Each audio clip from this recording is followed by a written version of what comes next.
বিশ্বকর্মা পুজোর রাতে নদিয়ার নবদ্বীপে বিজেপি কর্মীকে পিটিয়ে খুন করার অভিযোগ ওঠে তৃণমূল আশ্রিত দুষ্কৃতীদের বিরুদ্ধে। সেই ঘটনার পরবর্তীতেই পরিবারের পক্ষ থেকে জানানো হয় যে এই ঘটনার পেছনে খুনের চক্রান্ত রয়েছে, তাই 4 জনের বিরুদ্ধে অভিযোগ করা হয়।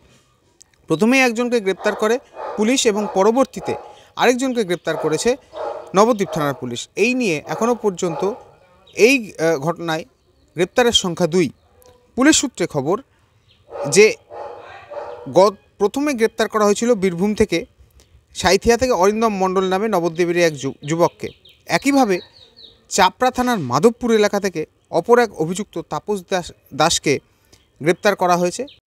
আপনার বিশ্বকর্মা পুজোর রাতে আপনারা জানেন যে প্রাচীন মায়াপুরে একটা মার্ডার হয়েছিল।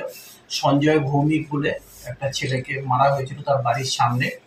সেই ঘটনার মধ্যে 4 জন এফআইআর নেম ছিল। প্রিলিমিনারি ইনভেস্টিগেশনের মধ্যে আমরা জানতে পেরেছিলাম তখনই, এবং আপনাদেরকে সেইভাবে ব্রিফও আমরা করেছিলাম যে রাজনৈতিক কোনো ঘটনার সঙ্গে এটা যুক্ত নয়। বেসিক্যালি সম্পূর্ণ বিষয়টাই ছিল একটা মদের ঠেকের মধ্যে মারামারি। এবং সাবসিকুয়েন্টলি অরিন্দম মণ্ডল এলিয়াস ছোটু বলে আমরা একজনকে ধরেছিলাম। আজকেও গতকাল রাতে আমরা তাপস দাস বলে আরেকজন এফআইআর নেম অ্যাকিউজকে আমরা ধরেছি এবং তাকে আমরা আজকে কোর্টে প্রোডাকশন করে পুলিশ রিমান্ডে নিয়ে এসেছি। এবং সাবসিকুয়েন্টলি আরও 2 জন যারা আছে তাদের খোঁজের মধ্যে তল্লাশি চলছে এবং অতি শীঘ্রই আমরা আশা করছি তাদেরকে আমরা ধরে নিতে পারবো। কোথা থেকে অ্যারেস্ট করা হবে? ওকে ধরা হয়েছে চাপড়া থেকে। কদিনেরই 10 দিন। ওকে চাপড়া কোনো আত্মীয় বাড়িতে রাখা দিয়েছিল নাকি অন্য কোথাও? হ্যাঁ, এখানে আমরা এখনই সেটার মধ্যে টোটালটা এখনই আপনাদের বলছি না। আমরা আরো বেশি অ্যাসেস করছি যে কোথায় ছিল, কার শেল্টারে ছিল, বা কে ওকে এই হারবারিং এর কাজে হেল্প করেছে।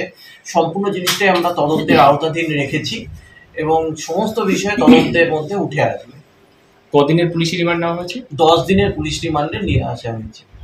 বাকি 2 জনের কি কোনো খোঁজ সূত্র পাওয়া যাচ্ছে? হ্যাঁ, আমরা এটা তদন্তের স্বার্থে এখনই আপনাদেরকে বলবো না।